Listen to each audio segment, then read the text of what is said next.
أخرى كما أرسلنا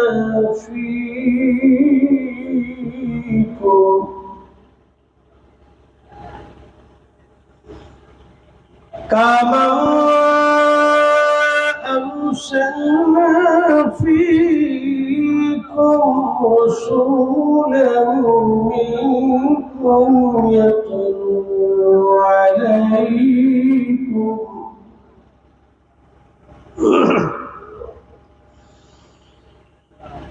يتلو عليكم آياتنا ويزكيكم ويعلمكم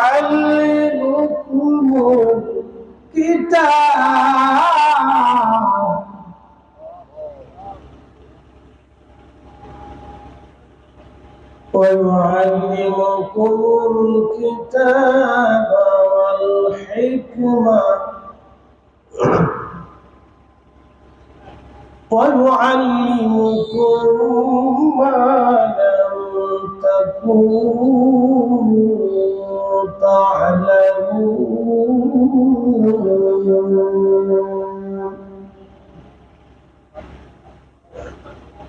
صدق الله مولانا العظيم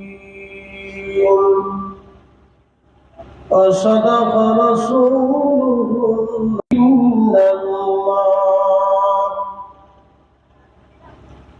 إن الله وملائكته يصلون على النبي يا أيها الذين آمنوا صلوا عليه وسلموا تسليما.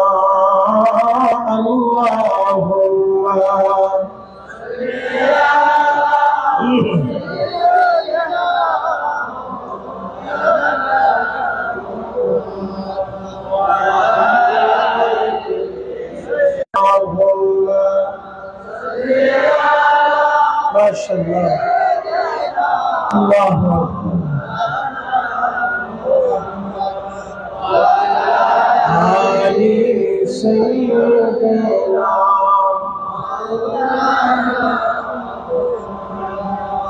নবী দেশকে যার দিল ভাই এ ভুবনে কাঁদে না, ও জাহাসরি ভাই জানতারা নবীজির দেখা পাবে না। আল্লাহুম্মা সাল্লি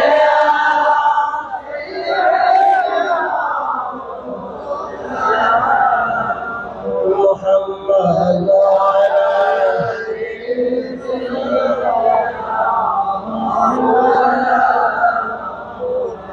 সালাতুল ইয়া রাসূলুল্লাহ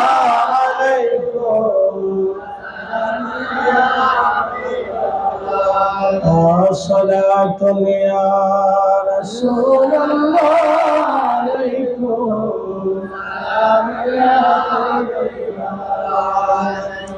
إنك ولدت مبرا من كل عيب كأنك خلقت كما تشاء. صلاة الله سلام يا وذم الإله اسم النبي باسمه إذا قال في الخمس المؤذن نشاد وشكله ليجله فضل عرشي محمود وهذا محمد. صلاة يا رسول সালামুন ইয়া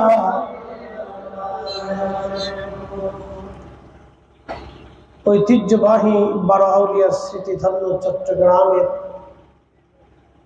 উপকূলীয় জনপদ বাঁশখালী উপজেলার অন্তর্গত মিনজিরি তলায় ধর্মীয় সামাজিক সংগঠন নূরে মদিনা সুন্নি যুব সংঘের উদ্যোগে আজকের এই 13তম সুন্নি মহাসম্মেলনের সম্মানিত সভাপতি জনাব হযরত মাওলানা মোহাম্মদ আব্দুল মজিদ সাহেব অত্র সংগঠনের সম্মানিত সভাপতি,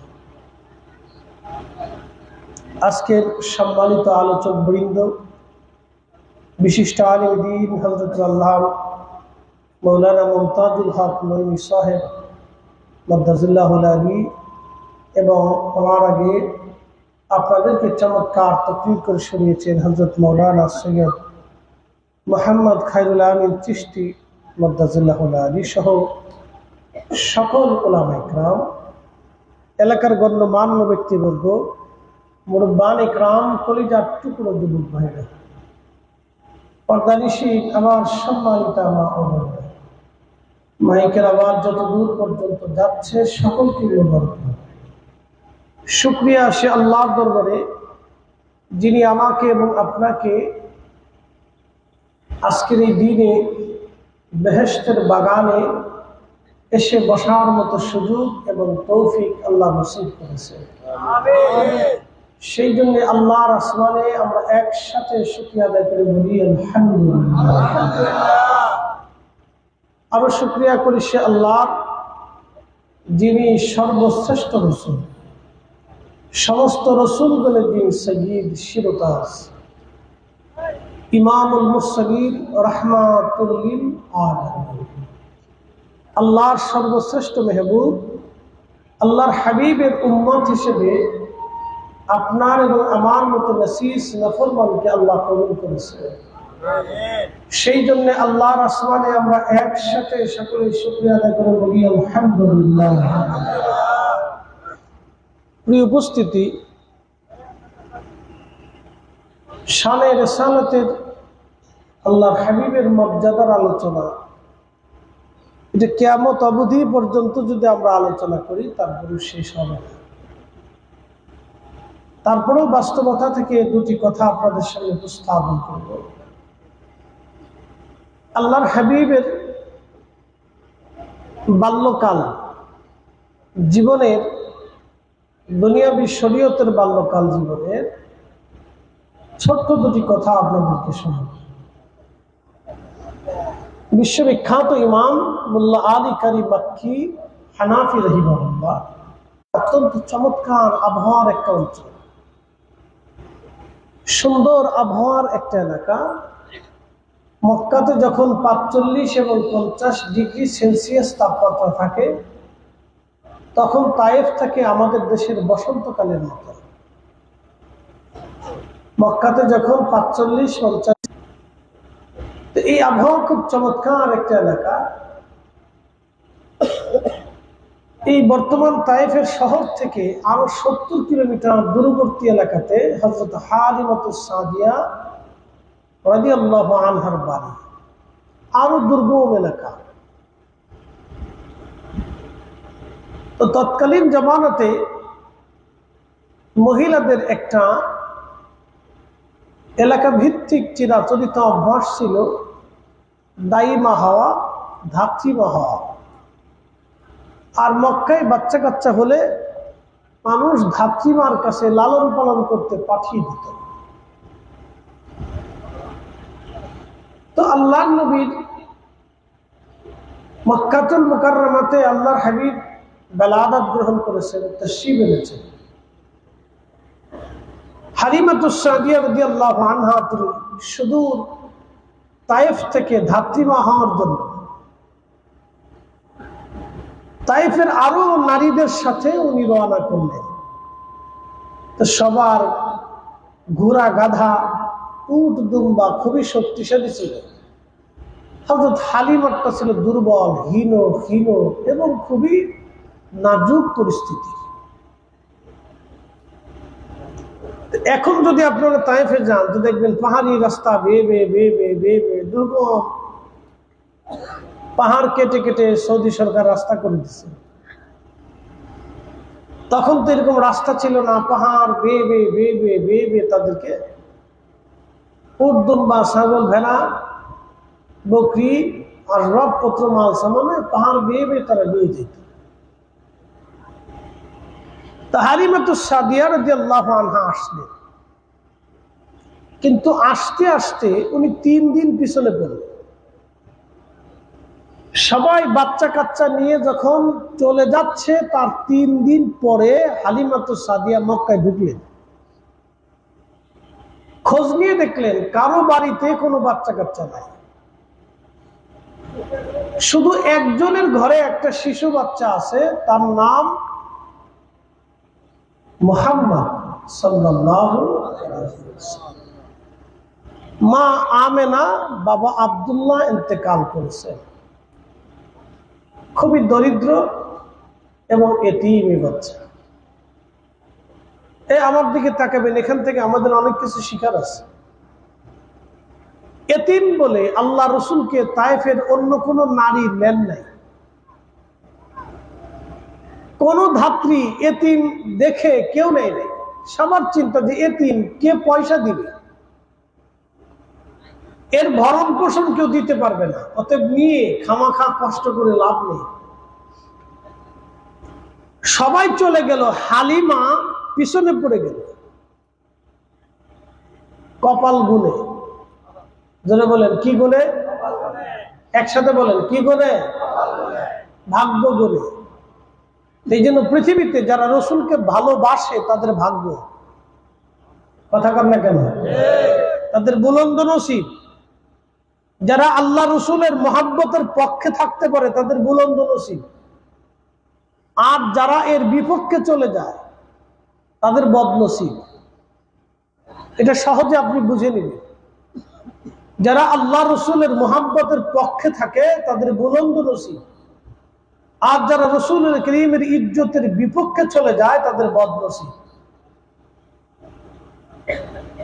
সব শেষে হালিমাতুস সাদিয়া ঢুকলেন।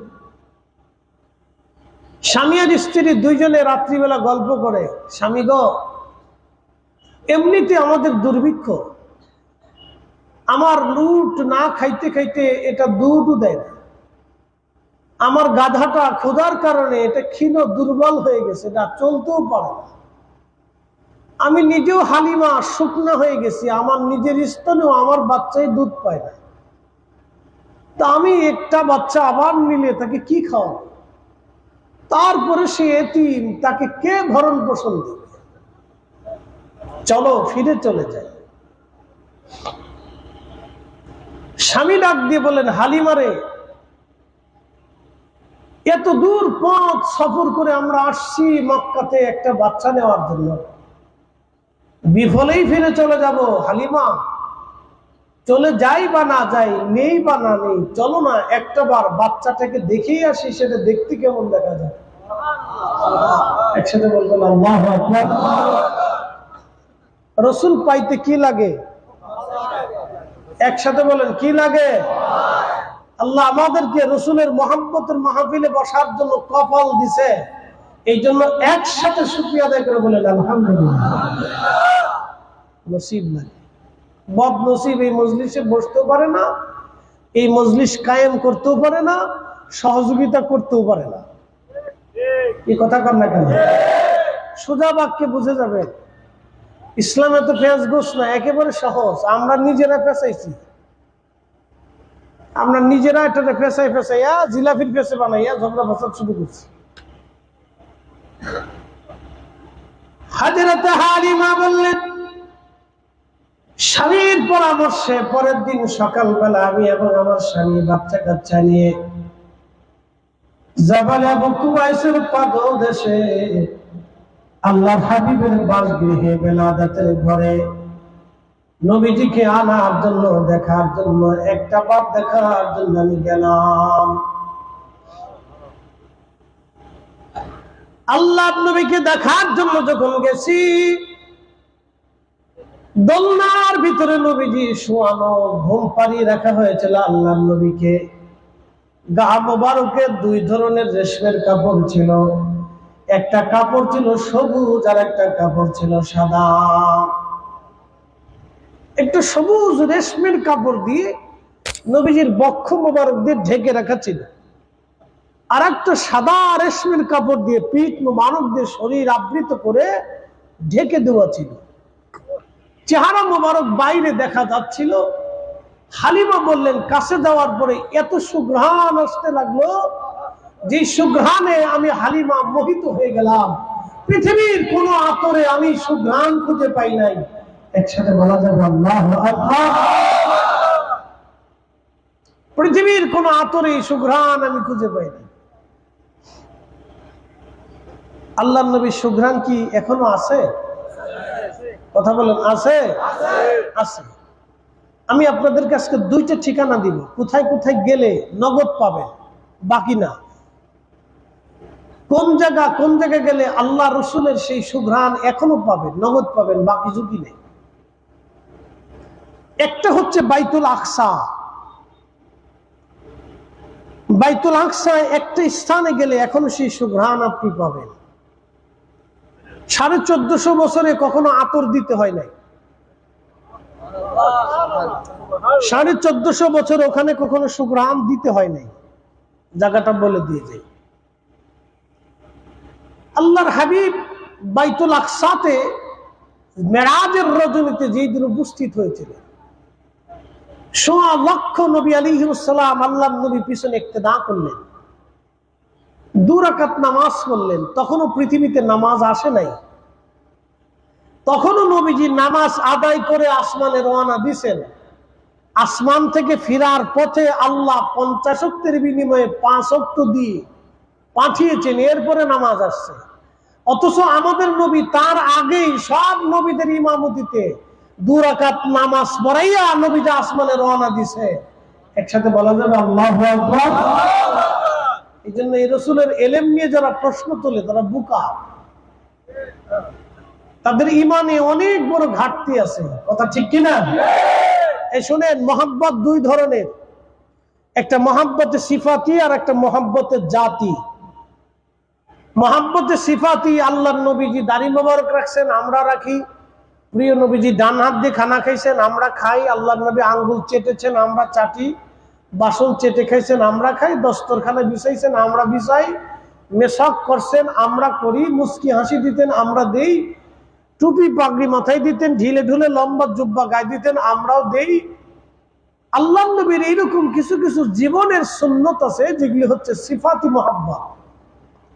এই সিফাতি মহব্বত বলতে যে আল্লাহ রাসূল বলেন, মান আহাব্বা সুন্নতি, কেউ যদি আমার সুন্নাহকে মহব্বত করে, ফাকাদ আহাব্বানি, সে মূলত আমাকেই মহব্বত করলো। একসাথে বলবেন না মারহাবা? ওমান আহাব্বানি, আর যে আমাকে ভালোবাসবে আমার সাথে সে জান্নাতে চলে যাবে। একসাথে বলবেন না আল্লাহু আকবার। এখানে হচ্ছে নবীজি জান্নাতের সার্টিফিকেট দিচ্ছেন। আমার দিকে তাকান, আল্লাহর নবী এই মহব্বতে জান্নাতের সার্টিফিকেট দিচ্ছেন। মহব্বত 2 ধরনের, আমি হাদিস দিয়ে ব্যাখ্যা করে দিচ্ছি। মহব্বত কয় ধরনের? একটা মহব্বতে সিফাতি আর একটা মহব্বতে জাতি। জাতিগত মহব্বত, একবারে সত্তাগত মহব্বত, সেটা বলতেছি। আল্লাহর নবী বলেন, মান আহাব্বা সুন্নতি ফাকাদ আহাব্বানি ওয়া মান আহাব্বানি কানা মাই ফিল জান্নাহ, যে আমাকে ভালোবাসলো সে আমার সঙ্গে জান্নাতে চলে গেল। আর একটা মহব্বত, মহব্বতে জাতি, নবীজি বলেন, লা ইউমিন, ঈমানদার হবে না হাত্তা আকুনা আহাব্বা ইলাইহি মিন ওয়ালিদিহি ওয়া ওয়ালাদিহি ওয়ান নাসি আজমাইন। দেখেন, 2 মহব্বতের ফজিলত নবী বর্ণনা করতেছেন। এক মহব্বত দিয়ে জান্নাত পাওয়া যায়, আর আরেক মহব্বত দিয়ে ঈমান পাওয়া যায়। আচ্ছা বলেন, ঈমান না পাইলে কি জান্নাত হবে? ঈমান না পাইলে কি মুক্তি হবে? ঈমানের মূল ফাউন্ডেশনই হচ্ছে নবী একসাথে যারা বলা যাবে না আল্লাহু আকবার। আল্লাহ রাসূল তার দলিল দিচ্ছেন, এটাকে বলে মুহাব্বতের জাতি। লা ইউমিন, ইমানদার হবে না হাত্তা আকুনা আহাব্বা ইলাইহি মিন ওয়ালিদিহি ওয়া ওয়ালাদিহি ওয়ান নাসি আজমাইন। তোমার সন্তান সন্ততি তোমার জীবনের চাইতে আমি নবীকে বেশি ভালো না বাসলে তুমি ঈমানদার হবে না। চিৎকার করে বলেন না ইয়া রাসূলুল্লাহ। আচ্ছা, আপনাদের দেশে মুরগি আসেনি? আছে। মুরগিতে যখন ডিম দেওয়ার পরে পেটের নিচে ডিম রেখে আমাদের ফরিদপুরের ভাষায় বলে তা দেয়। তা মানে বাচ্চা ফুটানোর জন্য এটাকে গরম করতে থাকে, তাপ দেয় না? আমাদের দেশে আঞ্চলিক ভাষায় বলে ডিম, মুরগা ডিমে তা দিচ্ছে। আচ্ছা, কতদিন তা দেয়? 20 দিন, 22 দিন, 18 দিন তা দেয়। আচ্ছা, 18 দিন পর্যন্ত একটা মুরগি ডিমের উপরে বসে থাকে। ও কিন্তু ওই সময় যথেষ্ট খাবার খায় না, ও কিন্তু বসেই থাকে। কি কথা বল না কেন? কেন বসে থাকে? মুরগি মা হবে। মুরগি কি হবে? যারা বলেন মুরগি কি হবে? এ যুবকরা, তোমরা মা কি জিনিস বুঝে যাও। মুরগি থেকে মা কি জিনিস সেখান থেকে বুঝে যাও, বাবা কি জিনিস বুঝে যাও। 18 দিন, 20 দিন, 22 দিন একটা মুরগি ডিমের উপরে তা দিতে থাকে। ও যথেষ্ট খাবার খায় না, না খেয়ে বসে থাকে। কারণ কি? সে মা হবে। এরপরে তার ওই ডিম থেকে বাচ্চা হলো। বাচ্চা হওয়ার পরে এই মুরগিটা বাচ্চাদের সামনে আপনি খুদ, আপনাদের দেশে কি বলে? চালের খুদ বলে না? এই খুদ আপনি মুরগার সামনে ছিটিয়ে দিলেন। মুরগি খায় না, মুরগি ঠুকরায় ঠুকরায় ঠুকরায় ঠুকরায় বাচ্চার মুখের দিকে ঢুকাই দেয়। এটার নাম মা। আচ্ছা বলেন তো, এই মুরগি কি বাহ্যিক ভাবে বাচ্চারে ভালোবাসে, না মুরগি তার কলিজার ভিতর থেকে ভালোবাসে? কলিজার ভিতর থেকে এই মুরগি তার বাচ্চাকে ভালোবাসে। শৃগাল আসছে বাচ্চা ধরার জন্য, মুরগি তার বাচ্চাকে বাঁচানোর জন্য একটা শৃগালের সাথে মারামারি করে। কথা ঠিক কিনা? কেন? সেই মুরগি তার বাচ্চাকে কলিজার ভিতর থেকে ভালোবাসে। তার নিজের জীবনকে উপেক্ষা করে বাচ্চাকে বাঁচানোর জন্য সে লড়াই করতেছে। আজকে একসাথে বলবেন আল্লাহু আকবার। আচ্ছা, এই মুরগির অন্তরে দয়াটা কে দিছে? আল্লাহ। একসাথে বলবেন কে দিছে? রাসূল বলেন, উম্মত তুমি যদি ঈমানের লজ্জত পেতে চাও তাহলে মুহাব্বতে জাতি লা ইউমিন আহাদুকুম হাত্তা আকুনা আহাব্বা ইলাইহি মিন ওয়ালিদিহি ওয়া ওয়ালাদিহি। মা বাবা, সন্তান সন্ততি, মা যেমন সন্তানকে কলিজার ভিতর থেকে ভালোবাসে, তুমি যেমন তোমার আওলাদকে কলিজার ভিতর থেকে ভালোবাসো। তোমার মাকে গালি দিলে তোমার কলিজার ভিতরে যেমন ব্যথা লাগে, তোমার বাবার গায়ে কেউ হাত দিলে তোমার কলিজার ভিতরে যেমন ব্যথা লাগে, তার চেয়ে বেশি পরিমাণে, অধিক পরিমাণে তুমি যদি আমাকে ভালো না বাসতে পারো তাহলে ঈমানের স্বাদ তুমি পাবা না, ঈমানদার তুমি হবা না। এই জন্যই আমরা সুন্নিরা নবী নবী নবী নবী করি। যত বেশি বলবো তত ঈমানের লজ্জত বেশি পাবেন। কথা বলেন ঠিক না? এখন আমার ভাইরা আমাদেরকে বেদাতি বেদাতি বলে, তো বলতে থাক। উনি বেদাতের জিকির করুক, আমরা নবী নবী জিকির করি। কথা ঠিক কিনা? উনি বেদাতের জিকির করুক, আমরা নবী নবী জিকির করতে থাকি, বাস শেষ। ক্লিয়ার কথা। আপনাদেরকে ছোট্ট পরিসংখ্যান থেকে নবী কিভাবে ভালোবাসতে হবে এটা বুঝাইলাম। তাহলে বুঝে যাবেন মহাব্বত কয় প্রকার। একটা মহাব্বতে সিফাতি, মহাব্বতে জাতি। সিফাতি দিয়ে জান্নাত পাওয়া যায়, আর জাতি দিয়ে ঈমান পাওয়া যায়। একসাথে বলবেন আল্লাহু আকবার। সিফাতি দিয়ে কি পাওয়া যায়? জান্নাত পাওয়া যায়। আর জাতি মহাব্বত দিয়ে কি পাওয়া যায়? ঈমান পাওয়া যায়। আর ঈমান যদি না থাকে তো কিছুই নেই, কিচ্ছু নাই তার।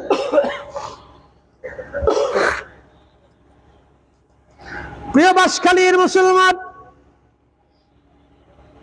হাজরাতে হালিমাতুস সাদিয়া বললেন, দুনিয়ার মানুষ সুন্দর চমৎকার সুঘ্রাণ নবীজির কাছ থেকে আসতে লাগলো। এখনো নবীজির সুঘ্রাণ আপনি পাবেন পৃথিবীর দুইটা জায়গা। নগদ গেলে নগদ পাবেন, যদিও রওজা শরীফের ভিতরে আপনি ঢুকতে পারবেন না, সেটা ভিন্ন জায়গা। কিন্তু পৃথিবীর দুইটা জায়গা, একটা জায়গার নাম বাইতুল আকসা। মেরাজের রজনীতে নামাজ পড়ে আল্লাহর নবী বের হয়ে আসলেন। একটা পাথর 1400 বছর ধরে নবীর অপেক্ষায় দাঁড়ানো ছিল। পাথরটা নবীজিকে সালাম দিল, আসসালাতু ওয়াসসালামু আলাইকা ইয়া রাসূলুল্লাহ। নবীজি আপনার অপেক্ষায় আমি দাঁড়ানো। নবীজি বললেন, পাথরে কি জন্য তুমি আমারে সালাম দাও? পাথর ডেকে বলল, হুজুর 1400 বছর ধরে আপনার অপেক্ষায় দাঁড়ানো আছি। আমি শুনছি আপনি এই মসজিদে এসে নামাজ পড়িয়ে উরুজ মেরাজে আপনি রওনা করবেন, দিদারে এলাহির জন্য আপনি আরশে মুআল্লার পানে ছুটে যাবেন ইয়া রাসূলুল্লাহ। আমি দাঁড়ানো 1400 বছর ধরে আপনার অপেক্ষায়, শুধু আপনার কদম মুবারক আমার পিঠের মধ্যে রেখে আপনি বোরাকের পিঠে ছাওয়া হয়ে যাবেন। ওই কদমের ধুলি বালির আশা আমি পাথর 1400 বছর ধরে দাঁড়ানো আছি।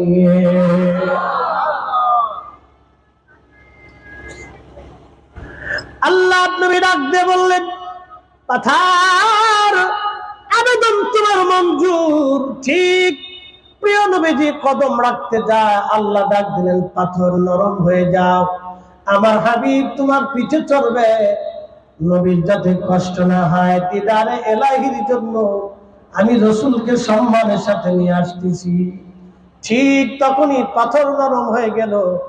আল্লাহ হাবিব কদম মোবারক রাখার সঙ্গে সঙ্গে পাথরের মধ্যে নবীজির কদম মোবারকের ছাপ বসে গেল। এখনো সেই পাথর বাইতুল আকসাতে এখনো আছে। ওই পাথরের ভিতর থেকে 1450 বছর পর্যন্ত সুঘ্রাণ আসতেছে। একটা সেকেন্ডের জন্য সুঘ্রাণ কখনো বন্ধ হয় নাই। একবার জোরে বলা যাবে আল্লাহু আকবার। এখন সেই পাথর 1450 বছর ধরে সুঘ্রাণ আসতেছে। এক সেকেন্ডের জন্য এখান থেকে ঘ্রাণ বন্ধ হয় না। ঠিক সেম একই ঘ্রাণ আপনি পাবেন উহুদে। উহুদে আল্লাহর হাবিব উহুদের যে পাহাড়ের পাশে সেই মসজিদে এখনো আছে। যোহর এবং আসরের নামাজ নবীজি আদায় করলেন। প্রিয় নবী আদায় করার পরে আসরের নামাজের পরে কাফেররা হঠাৎ আক্রমণ করলো। পিছন দিক থেকে গিরিপথ দেশে হঠাৎ আক্রমণে সাহাবায়ে কেরাম দিশেহারা হয়ে গেলেন। 70 জন সাহাবী এই জিহাদে শহীদ হয়ে গেলেন। আল্লাহর হাবিবের দন্ত মোবারক শহীদ হলো, মাথা মোবারক কেটে গেল। হুজুরকে বাঁচানোর জন্য ফেরেশতা জিবরাইল আমিন এবং সাহাবায়ে কেরাম ধরে নিয়ে আল্লাহর নবীকে উহুদের সেই ফাঁকা জায়গা, যেটা এখনো উহুদের পাহাড়ের কোণাতে পড়ে আছে, পাথরের সেই ফাঁকা জায়গা যেখানে এখনো ফাঁকা আছে, ওইখানে আল্লাহর নবীকে নিয়ে যাওয়া হলো। আমি উমরায় গিয়েছিলাম, তখন এর ভিতরে ঢুকতে পারি নাই, কিন্তু এই বছর হজে যাওয়ার পরে মুনাজ্জিমকে বললাম, ভাইজান চলেন একটা আবার সেই উহুদের ফাঁকা জায়গা যেখানে আল্লাহর হাবিব বিশ্রাম করেছিলেন সারা রাত্র, ওইখানে একটু বসে দোয়া করতে মন চাচ্ছে, আমাকে নিয়ে চলেন। আমরা 3-4 জন আলেম এবং আনুষঙ্গিক 5-6 জন লোক নিয়ে একসঙ্গে আমরা একটা গাড়িতে করে উহুদে চলে গেলাম রাত্রিবেলা। দিনের বেলা না, দিনেও গিয়েছি কয়েকবার, এবার রাত্রিবেলা গেলাম। চিন্তা করলাম রাত্রিবেলা যাই। তার কাটা দিয়ে ঘিরে রাখা ছিল, তার কাটাগুলি মানুষেরা কেটে ফেলে দিয়েছে এখানে যাওয়ার জন্য। তার কাটা স্থান দিয়ে, ফাঁকা জায়গা দিয়ে আমরা গেলাম। সে উহুদের পাহাড়ের যেখানে আল্লাহ নবী বিশ্রাম নিয়েছিলেন, ওইখানটা সিমেন্ট দিয়ে ঘিরে দিয়েছে যাতে ভিতরে কেউ যেতে না পারে, কিন্তু জানালার মতো একটু কাটা রেখে দিয়েছে ভিতরে যাতে দেখা যায়। আল্লাহর কসম করি, ওই মালিকের হাতে আমার জীবন, ওই মালিকের হাতে আমার মরণ, ওই মালিকের হাতে আমার সব। সে আল্লাহর কসম করি, রাত্রিবেলা আমরা 5-6 জন যখন গেলাম, যাওয়ার পরে ওইখানে ঢোকার সঙ্গে সঙ্গে আল্লাহ বাতাসের সঙ্গে, আল্লাহ বেহেশতের ঘেরান বাতাসের সাথে মৃদু মৃদু ভাবে আসতে লাগলো। চিন্তা করলাম বাতাসের সাথে ঘেরান কেন আসে, বাতাসের সাথে কেন ঘেরান আসে। আর একটু উপরে গেলাম, যত কাছে যাই তত ঘ্রাণ, যত কাছে যাই তত ঘ্রাণ। আর একটু উপরের দিকে একেবারে যেইখানে আল্লাহ নবী বিশ্রাম করেছিলেন সেইখানে গেলাম। খোদার কসম করে বলি, ওই ফাঁকা জায়গা দিয়ে মাথা ঢুকাইয়া ভিতরে মুখ লাগাই দেখি, ভিতর থেকে এমন মিষ্টির ঘ্রাণ আসতেছে, যে ঘ্রাণটা বাইতুল আকসার পাথরে পাওয়া যায়, সেই একই ঘ্রাণ উহুদের ওই ফাঁকা জায়গায় পাওয়া যায়, যেখানে সারা রাত্র বসে নবী বিশ্রাম করেছিলেন। এবং আল্লাহর হাবিবের বক্তব্য শহীদ হওয়ার পরে যে পাথরের ফাঁকা জায়গায় নবী বিশ্রাম করেছিলেন, ওই জায়গা থেকে এখনো 1450 বছর পরে আল্লাহর বেহেশতের নবীর জান্নাতের সুঘ্রাণ এখনো আসতে থাকে। একটা সেকেন্ডের জন্য বন্ধ হয় না। একবার জোরে বলা যাবে আল্লাহু আকবার। আমি নিজে পেয়েছি, নিজে এশার নামাজ পড়ছি, আমরা ওখানে নফল পড়ছি, আরো নফল পড়ছি, মিলাদ শরীফ পড়ছি, দোয়া করছি, 2 বার দোয়া করছি, একবার নফল পড়ে দোয়া করছি, আবার মিলাদ শরীফ শেষ করে দীর্ঘ সময় ওখানে মিলাদ শরীফ পড়ছি, মিলাদ শরীফ পড়ে দীর্ঘ সময় দোয়া করছি। হজ থেকে ফিরে চলে আসবো তার আগের দিন রাত্রিবেলা চিন্তা করলাম আবার কোনোদিন আসার সুযোগ নাও হতে পারে, বাঁচি না মরি, তো একটু চলেন, আমাকে নিয়ে চলেন। দিনে তো বহুবার গেছি, আসেন একটু রাত্রে যাব। তা আমার মন শুধু বারবার বলতেছে আমি একটু রাত্রে ওখানে বসতে চাই, কারণ রাতের প্রেম আর দিনের প্রেম কিন্তু এক না। বললাম যে চলেন ওইখানটা রাত্রিবেলা, বলে পুলিশে ডিস্টার্ব করবে। আমি বললাম রাত্রিবেলা কে দেখবে, চলে। তা রাত্রিবেলা আমরা কয়েকজনে গেছি, যে চুপচাপ ওখানে বসে দীর্ঘ সময় বসছি। আল্লাহর কসম, দীর্ঘ সময়, প্রত্যেক সময়ে সময়ে সুঘ্রাণ আসতে লাগলো, বাতাসে বাতাসে। আপনি এখানে স্থির থাকতে পারবেন না, এত চমৎকার সুঘ্রাণ আসতেছিল যে নিজেকে স্থির রাখাটা বড় দায়ী ছিল। মোনাজাতে আমরা নিজেকে স্থির রাখতে পারি নাই, মিলাদ শরীফে নিজেকে স্থির রাখতে পারি নাই, নামাজেও নিজেকে স্থির রাখতে পারি নাই যে কোথায় আসলাম, এত সুন্দর ঘ্রাণ কোথার থেকে আসে। এখানে তো কেউ আতরও লাগাই যায় না, মেডিসিনও দেয় না, তো ঘ্রাণ কোথার থেকে আসে? যেখানে পাথরের ভিতরে ফাঁকা জায়গাতে আল্লাহর নবী বিশ্রাম করেছিলেন, নবীকে লুকিয়ে রাখা হয়েছিল, ওইখান থেকে ঘ্রাণ আসে, এখনো আসে। আল্লাহু আকবার, আল্লাহু আকবার। যদি কোনোদিন যান হজে তো রাত্রি যাবেন, যদি সুযোগ হয়, দিনে হবে না, রাতে যাবেন। যদি নসিবে হয় তো রাতে যাবেন। রাতে সবাই যেতে পারে না, ওই সময় অনেক সময় তার কাটা দিয়ে রাখে, তা আমরা ওই সময় কাটা পাইছি না। চিন্তা করলাম সুযোগ একটা হয়েছে, তো হাজিরা কেটে ফেলে দিছে। পুলিশে ঢুকতে দেয় না, হাজিরা কেটে ফেলে দিছে, কেটে পালাই ঢুকে। তো আল্লাহর রাসূলের সুঘ্রাণ এখনো পৃথিবীতে আছে। একসাথে বলবেন আল্লাহু আকবার। যদি কোনোদিন মদিনাতে যান তো মদিনার থেকে বদরের দিকে রওনা করার সময় একটা এলাকা পাবেন বীর রুহা। যে আমার হাতে যে আংটিটা দেখেন, এটা আকিক পাথর। মদিনা ইউনিভার্সিটির পাশে একটা এলাকা আছে, একটা উপত্যকা আছে, একটা নালা আছে, নালা, ওই নালা দিয়ে আগে মদিনার থেকে পানি যেত। আল্লাহ রাসূল বলেছেন ওয়াদিউল মুবারাক, সহিহ বুখারীতে আছে ওয়াদিউল মুবারাক। এই ওয়াদির পাথর দিয়ে আকিক পাথর তৈরি করা হয়।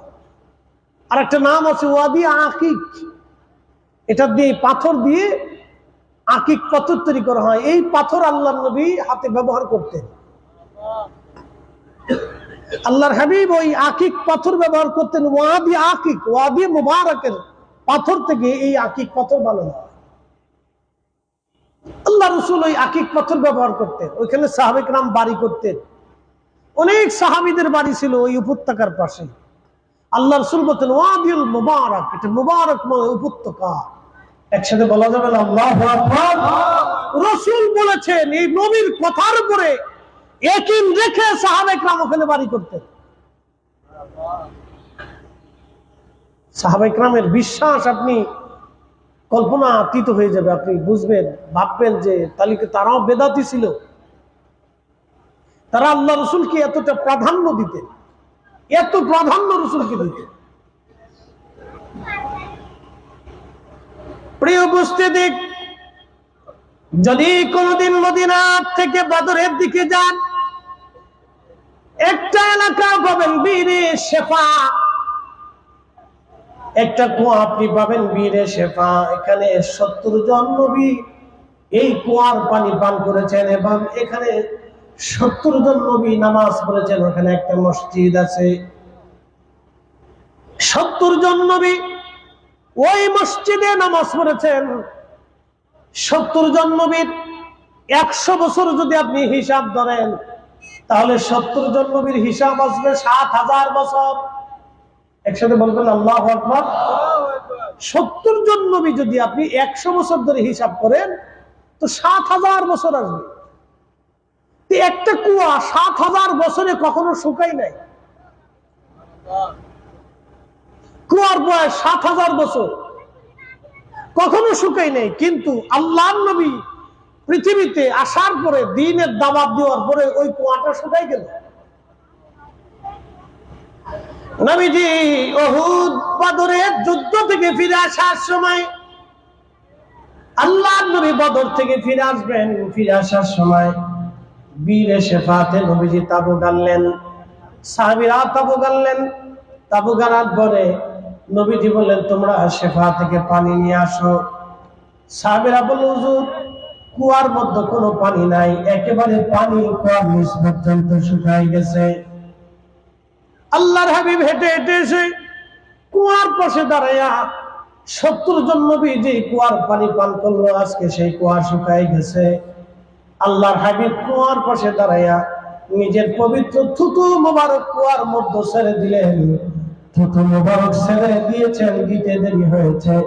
কুয়ার নিচ থেকে পানির জোয়ার এসে এসে একেবারে কুয়া পরিপূর্ণ হয়ে পানিতে ভরে গেছে। একবার আওয়াজ তুলে বলা যাবে আল্লাহু আকবার। বীরে শেফা, সারা পৃথিবীর পানি আর বীরে শেফার পানি এক পাবেন না। এটা টেস্ট আলাদা, দেখতে আলাদা, ঘ্রাণ আলাদা। জমজমের পানি, বীরে শেফার পানি এক পানি না, একরকম না। সৌদি আরবে অনেক কোম্পানির পানি খাবেন, কিন্তু বীরে শেফার পানি এক পানি না। সৌদি আরবের আরো কুয়া আছে, অন্য কুয়ার থেকে পানি খাবেন, কিন্তু বীরে শেফার পানি এক পানি না, একরকম হবে না। এটা স্বাদ আলাদা, টেস্ট আলাদা। আল্লাহর নবী থুতু মোবারক ফেলেছিলেন, পানি উঠে গেল। 1450 বছরে কোটি কোটি হাজিরা, দর্শনার্থীরা ওই কুয়ার পানি পান করলো, আজও পর্যন্ত পানি শেষ হয় নাই। একসাথে বলা যাবে সুবহানাল্লাহ। কি বুঝলে? আপনাকে বুঝে যেতে হবে। বুঝার অনেক কিছু আছে, বুঝলে বুঝবেন, না বুঝলে জোর করে বোঝানো যায় না। পানি এখনো আসতেছে, পৃথিবীর সব পানি আর ওই পানি এক পানি না। আমি এক বোতল নিয়ে আসছি হজ থেকে আসার সময়, শুধু বীরে শেফার পানি নিয়ে আসছি, এক পানি হবে না। আল্লাহর নবী থুতু মুবারকের উঠা পানি এখনো চলতেছে। প্রিয় উপস্থিতি, আল্লাহর হাবিবের মুজিজা এখনো পৃথিবীতে আছে, কি কথা ঠিক কিনা? এখনো পৃথিবীতে আছে মুজিজা, এখনো চলমান আছে। কিয়ামত পর্যন্ত রাসূলের মুজিজা চলবে। সব নবীর মুজিজা শেষ, আমার নবীর মুজিজা কিয়ামত পর্যন্ত চলবে, একটা দিনের জন্য বন্ধ হয় নাই। একসাথে বলা যাবে সুবহানাল্লাহ। সালাতুন ইয়া রাসূলুল্লাহ, সালামুন ইয়া হাবিবাল্লাহ। আমরা যদি একটু আগায় আগায় বসি তাহলে আশা করি পিছনে ভাইদের একটু কষ্ট কম হবে। সামনের ফাঁকা জায়গা, একবার চেপে বসার দরকার নেই, বেশি কষ্ট হবে, রিল্যাক্সে বসেন, কিন্তু ফাঁকাটা থাকলে একটু ধাক্কা দিয়ে পুরা করে দেন।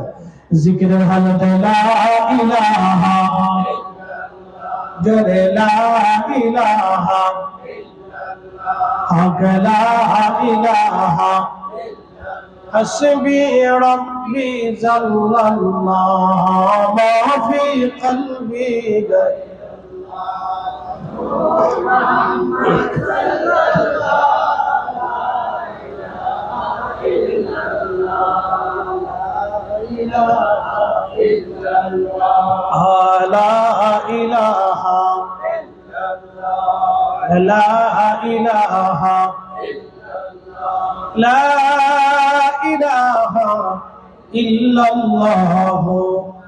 মুহাম্মাদুর রাসূলুল্লাহ সাল্লাল্লাহু আলাইহি ওয়াসাল্লাম। হযরতে হালিমা সাদিয়া বললেন, দুনিয়ার মানুষ এত চমৎকার সুঘ্রাণ আসতে লাগলো, আমি কাছে গেলাম, সবুজ রেশমের কাপড় নবীজির গায়ে লাগানো, আর একেবারে সাদা কাপড়টা নিচে দিয়ে বিছানা করে ঘিরে রাখা হয়েছে সবুজ এবং সাদা পোশাক দিয়ে। আল্লাহ নবীজি দোলনার মধ্যে ঘুমোচ্ছিলেন। ঠিক এমন সময় ঘুম ভাঙানোর জন্য আমি হালিমা বুকের মধ্যে আলতো আলতো করে হাত দিয়ে মেসেজ করতেছিলাম যাতে ঘুম নবীজির ভাঙ্গে। আস্তে আস্তে বুকের মধ্যে, বক্ষ মুবারকের মধ্যে আমি আমার আঙ্গুল দিয়ে হাত দিয়ে আস্তে আস্তে আলতো আলতো করে মেসেজ করতেছিলাম যাতে নবীজির ঘুম ভেঙে যায়। নবীজির ঘুম ভেঙে গেল। হালিমাতুস সাদিয়া বলতেছেন, ঠিক তখনই প্যারা নবী রাহমাতুল লিল আলামিন আমার দিকে তাকায় মুস্কি হাসি দিলেন। হাসিটা এতই সুন্দর, এতই চমৎকার ছিল। ওই সুন্দর হাসিতে আমি হালিমাতুস সাদিয়া একেবারে পাগল করা হয়ে গেলাম। একবার জোরে বলা যাবে কি আল্লাহু আকবার।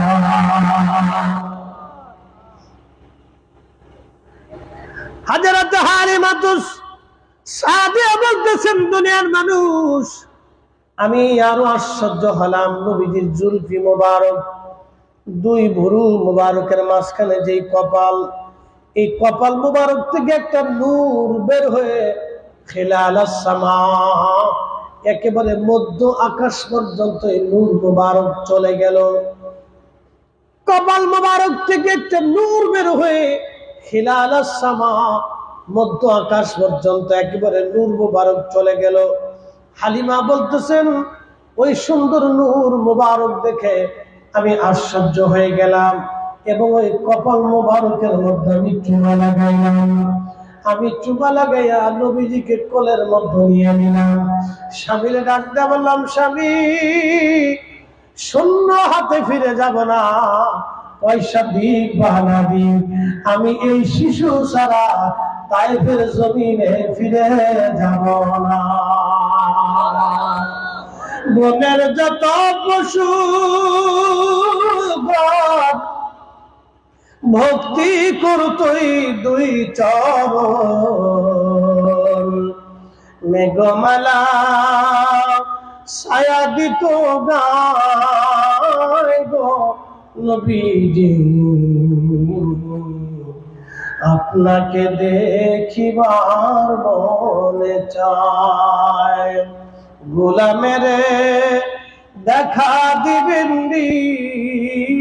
গো নবীজি, কোন সাধনে পাইব তোমায় আমি, কোন সাধনে পাইব তোমায় গো নবীজি, গোলামেরে দেখা দিবেন।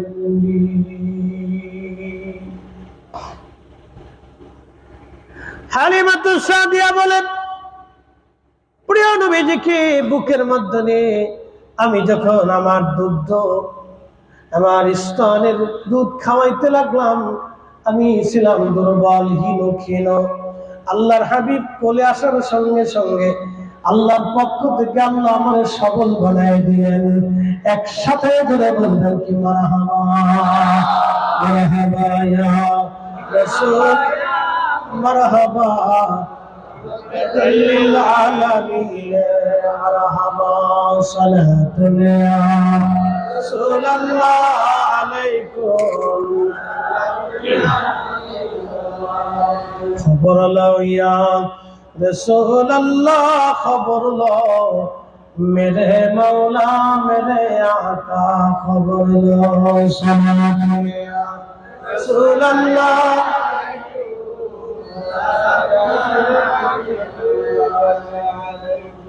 শোনেন, উহুদ পাহাড় জান্নাতে চলে গেছে শুধু আল্লাহ রাসূলকে ভালোবাসার জন্য। যদি কোনোদিন পৃথিবীতে কোন জান্নাতি পাহাড় দেখতে চান, কি পাহাড়? জোরে বলেন, জোরে জোরে। জান্নাতি পাহাড় যদি দেখতে চান তো উহুদের দিকে তাকাবেন। আলা বাবিন মিন আবওয়াবিল জান্নাহ, আল্লাহ রাসূল বলেন এটা জান্নাতের দরওয়াজাতে থাকবে। উহুদ এটা জান্নাতের পাহাড়। উহুদ পাহাড়কে জান্নাতে ঢোকার সময় দরজার পাশে আল্লাহ রেখে দিবে। একসাথে বলবেন আল্লাহু আকবার। শোনেন, পৃথিবীতে দুইটা জাতিকে আল্লাহ জাহান্নামের ইন্ধন বানাবে, খড়ি খড়ি লাকড়ি, একটা মানুষ আর একটা পাথর। পৃথিবীতে ঝর্ণা দেখবেন, এই ঝর্ণা কিন্তু পাথরের ভিতর থেকে বের হয়ে আসে। কারণ কি জানেন? এই পাথর প্রতিনিয়ত আল্লাহর সাথে কান্নাকাটি করে, ইয়া রাব্বি তুমি আমাকে জাহান্নামের খড়ি বানাবা, আল্লাহ জাহান্নামকে আমাকে দিয়ে উত্তপ্ত করবা। আপনি দেখবেন কয়লার আগুন তাড়াতাড়ি শেষ হয়ে যায়, লোহাটাও আপনি তাড়াতাড়ি শেষ হয়ে যায়। লোহাতে আগুন ধরাবেন, ওটা লাল হবে, কিন্তু আস্তে আস্তে আস্তে আস্তে খুব দ্রুত ওইটা মিস হয়ে যাবে। কিন্তু পাথর যদি আপনি গরম করেন, এটা সহজে ঠান্ডা হয় না, সহজে পাথর ঠান্ডা হয় না। এই জন্য পাথর এবং মানুষ দিয়ে আল্লাহ জাহান্নামকে পরিপূর্ণ করবে এবং লাকড়ি বানাবে, উত্তপ্ত হতে থাকবে, উত্তপ্ত হতে থাকবে জাহান্নাম পাথর। এই জন্য পাথর প্রতিনিয়ত কান্নাকাটি করে, আল্লাহ আপনি আমাকে দিয়ে জাহান্নাম ভর্তি করেন না। পাথর কান্না করে, সে কান্না থেকে ঝর্ণার সৃষ্টি হয়। একসাথে বলা যাবে আল্লাহু আকবার। আহা, পাথর কান্নাকাটি করে, আর আমরা মানুষ আমাদের চোখের পানি আসে না। আমরা মানুষ আমাদের চোখে পানি আসে না, পাথর কান্নাকাটি করে। আল্লাহ নবী বললেন, সাহাবীরা রে, দুনিয়া থেকে যদি জান্নাতি পাহাড় দেখতে চাও, আমার উহুদের দিকে তাকাও। জান্নাতি পাহাড় আলা বাবি মিন আবওয়াবিল জান্নাহ, এটা দরজার সামনে তাকে রেখে দেওয়া হবে। জান্নাতে ঢোকার সময় দরজার পাশেই উহুদের জায়গা হয়ে যাবে। কারণ